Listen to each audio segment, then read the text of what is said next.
Ay, nga pala, yung bagong laptop na in-order ko, padating, nakukunin ko mamaya. Sino may gusto ng luma? Ay, sa akin na lang, Tay.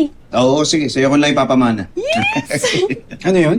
Yung lumang laptop ni Tatay, sa akin na ipapamana. Ay, sayang naman tayo. Gusto ko rin ng laptop eh. Naunahan ka na eh. Next time na lang. Sige, naalis na ako. Sige po. Kita, ingat. Ingat po.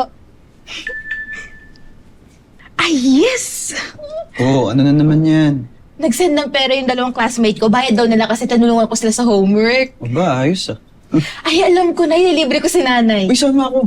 O sige, pero hati tayo sa bayad para sa magandang restaurant tayo Ba't kakain. pati ako nadamay? Eh, may regular job ka na eh. Daya naman nito. Sige na kuya, minsan lang eh. O sige, hati tayo. Pero akin na lang yung laptop na ipapamana sa'yo.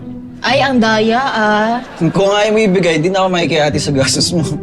Eh di, huwag ka na sumama sa amin ni nanay. Gusto mo kunin yun, sa akin nga pinamana ni tatay yun.